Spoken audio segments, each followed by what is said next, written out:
Bonjour à tous, aujourd'hui on va réaliser ensemble ce chronomètre en HTML, CSS et JavaScript. Il y aura ici le temps qui défile avec trois boutons en dessous, un reset qui permettra d'annuler le chronomètre et de le remettre à zéro, un bouton démarrer et un bouton arrêter. Donc on pourra cliquer ici pour démarrer le chronomètre, ici pour l'arrêter, on pourra le reprendre et on pourra le remettre à zéro avec ce bouton.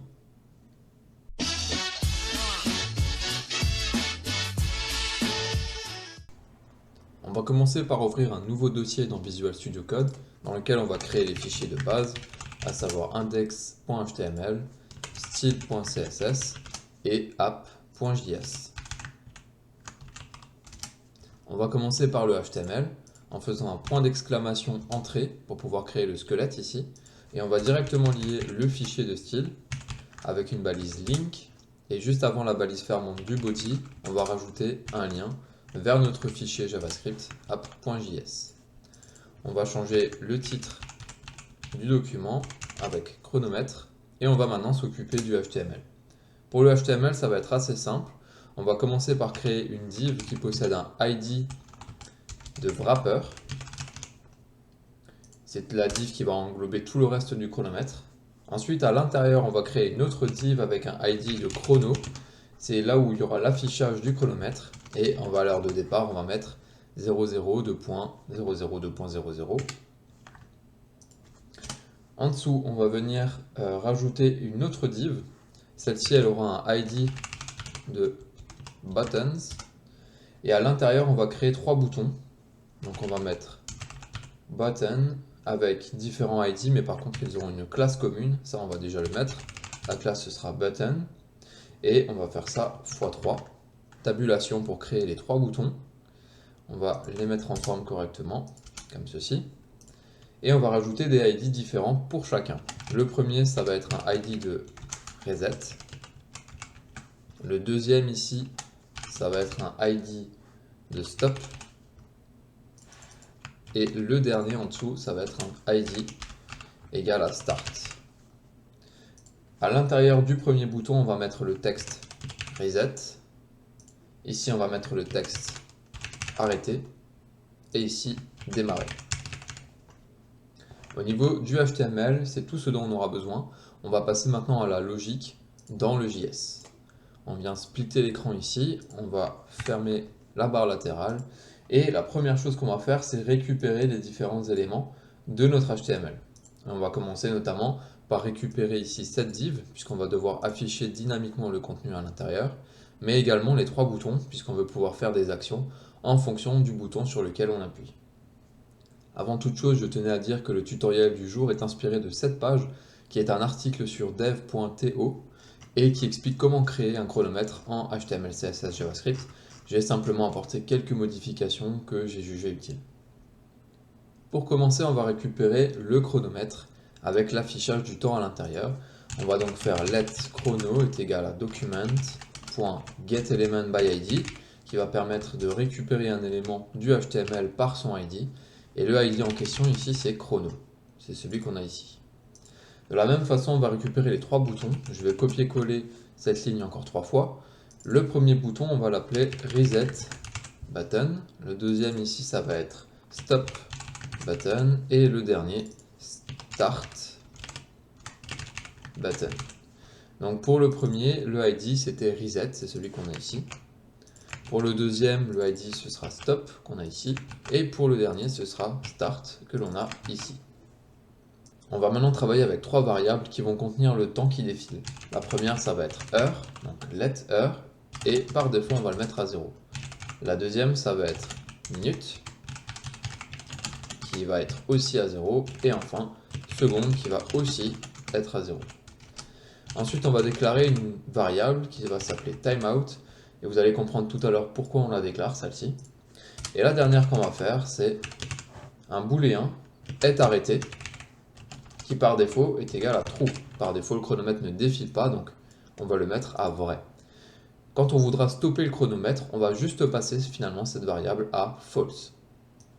On va maintenant devoir créer plusieurs fonctions. La première, ça va être une fonction démarrer. Cons démarrer, qui est égal à une fonction. Et dans cette fonction, on va vérifier si on est à l'arrêt. Donc si est arrêté.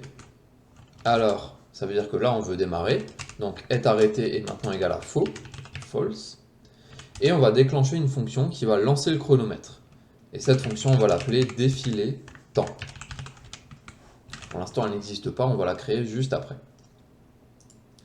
Maintenant, si on veut arrêter le chronomètre, on va faire const arrêter est égal à fonction. Et si est arrêté est égal à false, donc on va mettre un point d'exclamation devant. Donc si est arrêté est faux, alors est arrêté devient vrai. Et deuxième chose ici, on va se mettre une petite note. On va mettre clear timeout. J'y reviens juste après. Maintenant, on va s'occuper de cette fonction défilé temps. Const défilé temps. Et à l'intérieur, on va déjà vérifier si on est arrêté. Puisque si on est arrêté, c'est qu'on ne veut pas faire défiler le temps. Donc c'est-à-dire que cette fonction ne doit rien faire. Donc première vérification, si est arrêté est vrai, alors on return. C'est-à-dire qu'on arrête immédiatement l'exécution de cette fonction et on ne fait rien de plus. Donc cette vérification, c'est juste une protection supplémentaire. La deuxième chose, c'est que dans l'affichage ici, on veut tout le temps avoir deux chiffres. Or, pour les variables ici, on n'en a qu'un seul. Donc pour pouvoir obtenir deux chiffres, on va devoir convertir ces chiffres-là en chaînes de caractères. Donc ça veut dire qu'à un moment donné, on va devoir travailler avec des chaînes de caractères, mais pour pouvoir incrémenter les valeurs, il faut qu'on travaille en chiffres. Donc on va être embêté. La solution ici, ça va être de commencer par convertir les secondes en chiffres, quoi qu'il arrive. Donc de cette façon, on est sûr qu'on pourra incrémenter la valeur par la suite. Donc parse int, ça permet de convertir une chaîne de caractères ici en int, donc en intégrale, c'est-à-dire en chiffres. Nos variables qui contiennent le temps ici, on va toutes les convertir de cette façon pour être sûr d'avoir des chiffres et de pouvoir incrémenter les valeurs. Pour le deuxième, ça va donc être minute est égal à parse int 2 minutes. Et enfin, pour les heures, ça va être parse int d'heures. Maintenant qu'on a un chiffre, on va déjà pouvoir augmenter les secondes, puisqu'à chaque fois qu'on appelle ça, à chaque fois que cette fonction va se déclencher, on veut augmenter la valeur d'une seconde. Ensuite, on va faire plusieurs vérifications. La première, c'est si les secondes sont égales à 60. Si les secondes sont égales à 60, ça veut dire qu'on a une minute. Donc on va augmenter le nombre de minutes et on va repasser les secondes à 0. On ne veut pas que les secondes aillent au-delà de 60. De la même façon, on va faire une vérification sur les minutes. Donc si les minutes sont égales à 60, ça veut dire que les heures doivent augmenter de 1, mais également qu'on repasse les minutes à 0. Au niveau de la logique, c'est tout ce dont on aura besoin. Maintenant, c'est encore une question d'affichage que l'on veut régler. Donc tout ce qui est en dessous ici, je vais le préciser en commentaire, c'est juste de l'affichage. Comme j'expliquais tout à l'heure, on veut tout le temps afficher deux chiffres. Donc if seconde est inférieure à 10, alors on va rajouter manuellement ici un 0 devant. Et pour ça, on va devoir convertir le chiffre en chaîne de caractères en faisant un 0 plus la valeur des secondes. Donc ça veut dire que, je vais le mettre en commentaire ici, par exemple si les secondes sont égales à 4, normalement on n'aurait que 4 d'affichés. Mais en faisant ça, on vérifie que c'est bien inférieur à 10, et maintenant ce qu'on aura c'est 0,4. Et donc pour pouvoir afficher 0,4, il faut bien le faire en chaîne de caractères, juste avec des chiffres ce n'est pas possible. De la même façon, on va faire une vérification sur les minutes et les heures, donc je vais copier ça. Et ici on va remplacer seconde par minute. Donc pareil, si les minutes sont inférieures à 10, on rajoute manuellement un 0 devant. Et c'est encore la même chose pour les heures, comme ceci. Bien, maintenant qu'on a fait ça, on va pouvoir récupérer les valeurs des secondes, minutes et heures de notre chronomètre et on va devoir les injecter à l'intérieur ici de cette div, de la div chrono.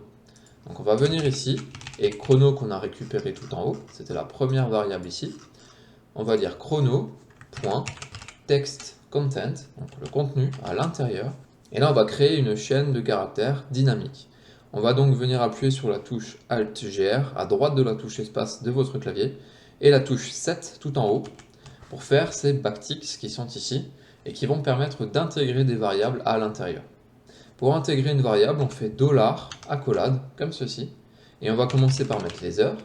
Ensuite, on va mettre deux points $accolade minute. Ensuite, encore 2 points, $accolade seconde. Donc finalement, on va recréer le même schéma que ce qui est ici, mais on va injecter les valeurs de nos variables de façon dynamique. Dernière chose, cette fonction, on veut qu'elle se déclenche toutes les secondes, puisque toutes les secondes, on veut pouvoir rajouter 1 à la valeur des secondes et faire toutes les vérifications qui s'ensuivent. Donc il faut rajouter encore quelque chose, et on va faire un set timeout, et on veut déclencher la fonction défilé temps toutes les 1000 millisecondes. La valeur qui est ici, c'est en millisecondes. Donc le fait de pouvoir écrire ça, ça permet de dire que toutes les 1000 millisecondes, on veut rappeler cette fonction, qui va donc permettre de rajouter 1 seconde et d'enchaîner toute la suite qu'on a écrite juste ici. Le petit problème, c'est que si on fait une pause à un moment donné et qu'on reprend l'exécution de la fonction, on peut avoir des comportements un peu bizarres, puisque vous pouvez avoir différentes timeouts qui vont être déclenchés en parallèle. Donc on va régler ce petit souci en stockant ce timeout à l'intérieur de la variable timeout qu'on a ici. Donc on va juste rajouter timeout égale devant. Et maintenant, quand on fait arrêter, on veut pouvoir annuler le timeout qui est en cours pour que dès qu'on clique sur démarrer de nouveau, ça va reprendre à partir de 0. Donc à ce niveau-là, on va juste écrire clear timeout et on va passer la variable dans laquelle on l'avait stocké, c'est-à-dire timeout. Il nous reste une dernière petite chose, c'est la fonctionnalité du bouton reset. Donc le bouton reset, on va créer encore une fonction qui s'appelle reset est égal à...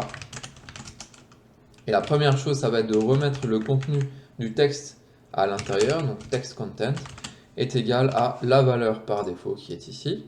Donc on va copier ça et le mettre à ce niveau-là.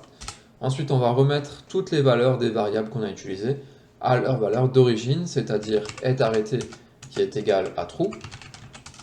Ensuite, heure qui est égal à 0. Minute qui est égal à 0. Et enfin, seconde qui est égal à 0 également. Et on va aussi remettre le clear timeout sur timeout. Bien. Dernière chose, pour l'instant, si on clique sur les boutons, il ne va rien se passer du tout. Donc il faut qu'on ajoute des event listeners sur ces différents boutons. Le premier, ça va être start button.add event listener. Et on veut écouter l'événement click, c'est-à-dire dès qu'il y a un clic sur ce bouton, on veut déclencher une fonction. Et sur le bouton start, c'est la fonction démarrer que l'on a créée. On va copier-coller 2 fois cette ligne pour faire les autres boutons. Donc le deuxième, ça va être le bouton stop. Et là, ça va être la fonction arrêter qu'on va appeler. Et enfin, on a le bouton reset avec la fonction reset que l'on veut appeler dès qu'on clique dessus. On va ouvrir le projet en live pour vérifier que tout fonctionne. On va aller sur les extensions, rechercher Live Server. Et la première extension que vous avez ici, vous pouvez l'installer. Ça va vous permettre de faire un clic droit ici, ouvrir. Et votre projet va s'ouvrir dans le navigateur en live. On vérifie, si on clique sur démarrer, le chronomètre démarre. Si on clique sur arrêter, il s'arrête. Et si on clique sur reset, il se remet à 0. Au niveau de la logique du projet, c'est tout ce dont on a besoin. Donc on a déjà terminé ce petit projet. Tout ce qui va suivre maintenant, c'est du style, donc du bonus. Si ça vous intéresse de mettre en forme le projet de la même façon que je l'ai fait ici, vous pouvez continuer avec moi. On va donc continuer en bonus avec le style. On va déjà commencer par faire un reset général du style par défaut des éléments, en ciblant tous les éléments avec étoile et en mettant margin 0, padding 0 et box sizing border box. Ça c'est pour enlever le style général des éléments. Deuxième chose, le body, on va lui dire que la hauteur fait 100% de la taille de l'écran, donc 100 view h. Et ensuite on va centrer tous les éléments à l'intérieur. Donc en l'occurrence il n'y en a qu'un seul. Ici ça va être le wrapper qui contient tout le reste du chronomètre. On veut qu'il soit bien centré. Et pour ce faire, on va faire un display flex, justify content center et align item center. Donc maintenant, notre wrapper, ici, va être bien centré à l'intérieur du body. Ensuite, on va changer la police d'écriture pour quelque chose d'un tout petit peu plus moderne avec font family en sans serif. Et on va aussi mettre un fond en dégradé. Donc là, je vais copier-coller ce que j'avais. On va utiliser un background image et on va mettre un linéaire gradient orienté à 120 degrés avec cette valeur à 0% et cette valeur à 100%. Si vous souhaitez juste copier-coller le code, je le mettrai en description de cette vidéo. Vous aurez le repo sur GitHub qui sera disponible, mais également sur CodePen. Maintenant, on va venir donner du style au wrapper qui englobe le reste du chronomètre en mettant un petit peu d'espace entre le contenu et les bords à 100 pixels. Ensuite, on va arrondir les angles avec un border radius de 30 pixels et on va aussi mettre une couleur de fond, background color, à white. Ensuite, pour le chrono, c'est-à-dire le texte qui affiche le temps, on va donc venir mettre un text line center pour bien centrer le texte. On va aussi mettre un font size assez grand, à 100 pixels, pour que ça ressorte bien. Et on va faire un petit peu de place entre ce texte-là et les boutons en dessous, avec un margin bottom à 30 pixels. Maintenant, on va venir donner du style à nos boutons. Donc pour tous les boutons, on va dire que font size, c'est égal à 25 pixels. La largeur, on va en mettre une fixe pour que tous nos boutons puissent avoir la même taille. Donc on va fixer cette largeur à 150 pixels. Ensuite, on va faire un peu de place à l'intérieur des boutons entre le texte et les bords avec du padding à 10 pixels. On va enlever la bordure par défaut des boutons en mettant border none. On va arrondir les angles avec un border radius de 15 pixels. Et enfin, on veut mettre un pointer comme curseur quand on passe au-dessus des boutons avec curseur égal à pointer. Ensuite, on va venir mettre du style sur les boutons de façon séparée. Donc là, ça permet de travailler un petit peu les sélecteurs quand on a 3 items qui sont identiques.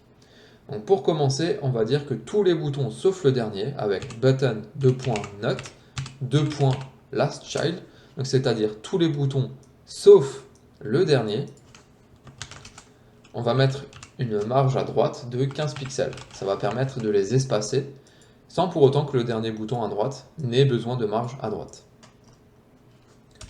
Ensuite, on va venir mettre du style sur le deuxième bouton. Donc button ntschild et on va mettre le 2.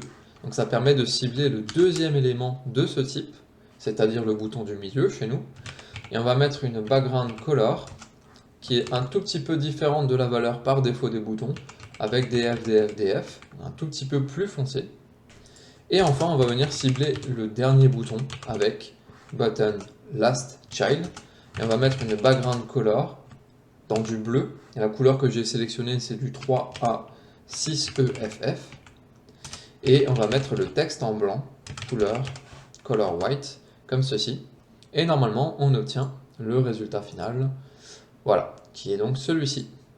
On arrive donc à la fin de ce projet, j'espère que ça vous a plu. N'oubliez pas de laisser un j'aime, mais également de vous abonner.